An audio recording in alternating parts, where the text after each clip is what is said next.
We're here today at beautiful Camino Island, Washington. Behind us, you'll see Port Susan Bay, and I'm here with my friend Lynn Baker, who's been just a tremendous friend to me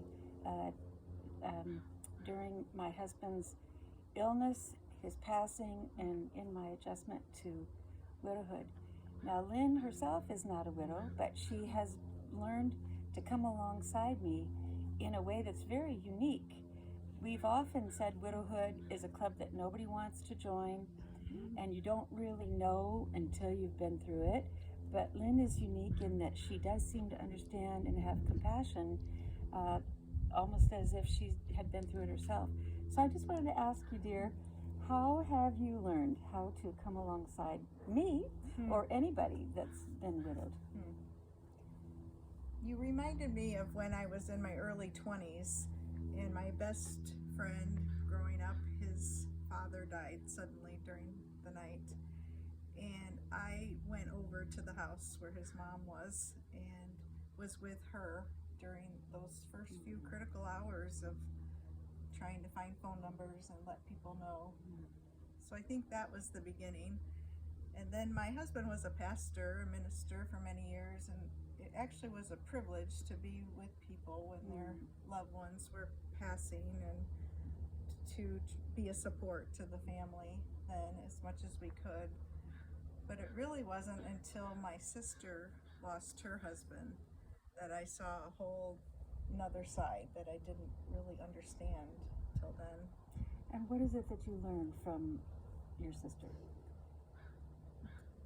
Just that they need you there. And I think I found that sometimes it's awkward. You don't know what to say, so you don't say anything. Maybe you don't call or don't text, but just to go, and you don't need the words. You just need to be there.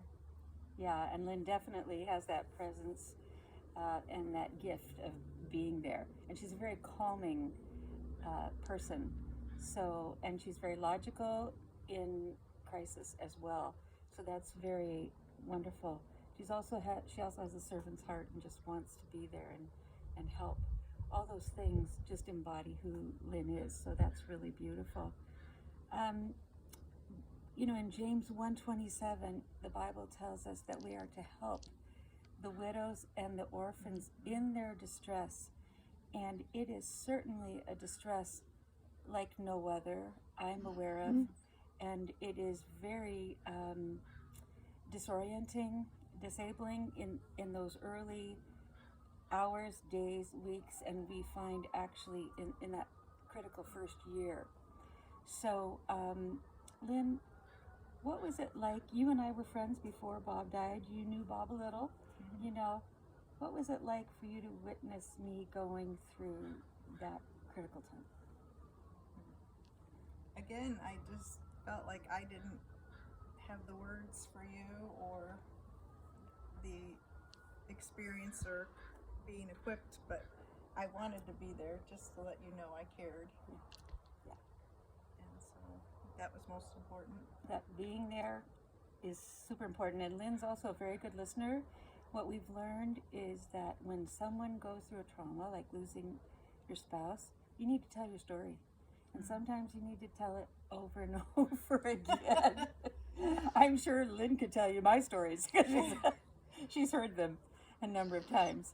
But it's that process of telling your story to an empathetic ear and someone who's filled with the Spirit of God too, that really helps you process your trauma. Another thing I wanted to bring up is that it's a very common experience that people who have lost a spouse are surprised at who's there for them and who's not there for them. People that they thought would be there, no doubt. They are surprised to find that they kind of disappear.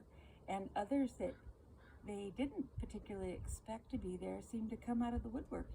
And I know that our friendship has certainly deepened since Lynn has been there, and but we have a reciprocal friendship. It's not just that she's there for me. We love each other, listen to each other, But what are some of your thoughts about that, Lynn? About who's there, who's not there, and how that might.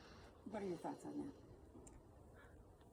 All I can think of is that you just feel awkward. You haven't been in that experience. You don't know what to say or what to do, and I think it's just easier to just not show up, even though you care and love that person.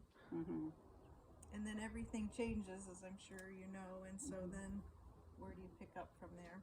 Exactly, that's exactly right.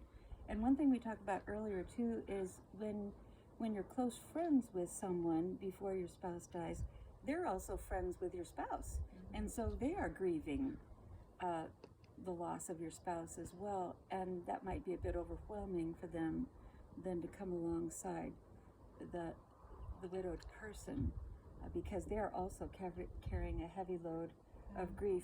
I know that's the way sometimes also with adult children because they don't know how to support their parent. They're grieving the loss of their dad or their mom, and so it takes a while for the family to find its balance again. And perhaps that's why James 1:27 says to come along the widow and the orphan in their distress, because when we lose a family member, the whole family mobile is out of balance.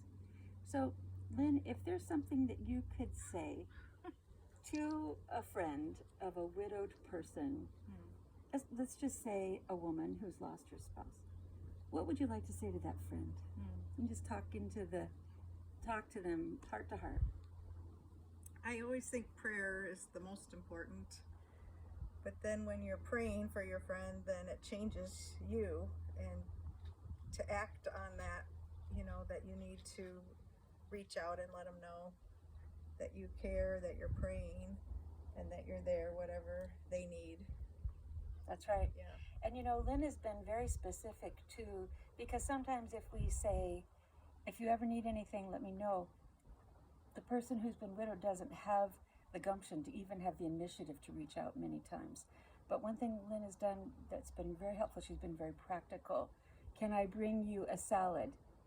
Can I come help you with this? Can I do that for you? And she's been very specific, and that's then given me the courage to reach out when I do have a need, because I know she's offered. So I hope this is helpful for you today. We understand when you lose a spouse, you lose more than just your life partner. You lose a big part of your social circle, a big hub there, and so your whole social circle needs to reorient itself. That includes our friends. God bless you.